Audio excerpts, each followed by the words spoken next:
Once the verts are all aligned and you get somewhat of a similar workflow that you got going here where you follow the drawing that you have in the background, you can then extrude the foot out if you like to create some extra geometry for when you're bending the toes and apply the rigging.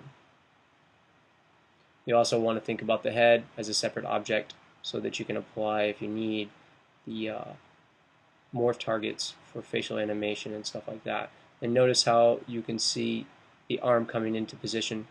You also want to bring those verts in to make it look similar to the form of an arm.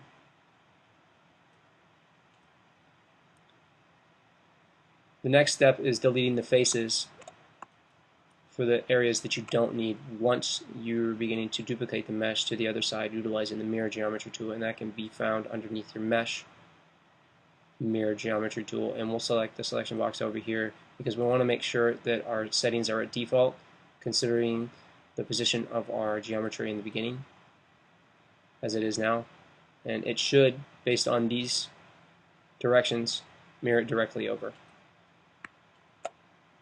So now we have a full body mesh. One thing that you always want to make sure of, just in case it did not happen, is selecting all the verts from both of these meshes in the front panel.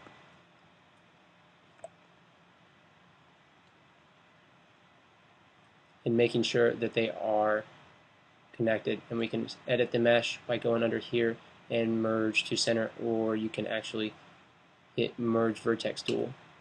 And those should all merge. I do have a shortcut over here that would actually do it too. Merge options. Once that's done, we want to kind of remember to utilize a cube primitive for any kind of circular objects, and the reason for this is so to work with ZBrush workflow. It helps to employ the use of modeling the proper way. Spheres tend to come in and most of the edges converge to one point at the top and the bottom, and we don't want that to affect any of our high-res sculpting in ZBrush. So we're going to create a box or a cube.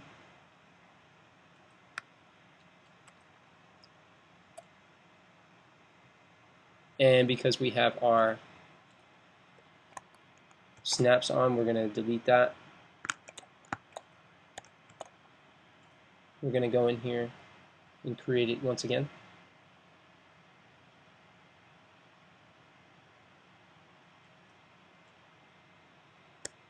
We want to hold the shift down to get proportionally accurate head. Manipulate this. You can actually pull up the side panel and manipulate it over a little bit better. Move it into place. And this is where you can actually utilize the soft select tool to form this into a head. And the reason for this is because you don't want to sit there and move every individual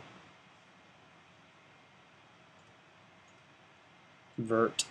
We'll snap that into place so that it's in the direct center, kind of where we want it.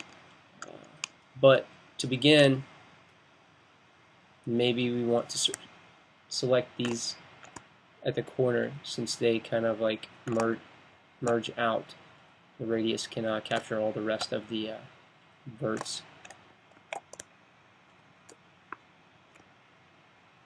Now, how I backed up right there, I used the Control Z and it just undid my selection. But we can change the fall off radius and it'll select them further. This might be a good one. We'll select our scale and bring these in so that they fit a more rounded fashion. And once this is molded out and you've taken the time to manipulate all these verts to see how you see fit and follow your drawing over here, then you could extrude out the neck portion, in which case you don't want to extrude out the chin. Just select all the faces underneath here. We can hit F to zoom in, capture some of these other faces, and probably extrude a couple times with this manipulator. And see, we've already missed one, but we'll catch that next time.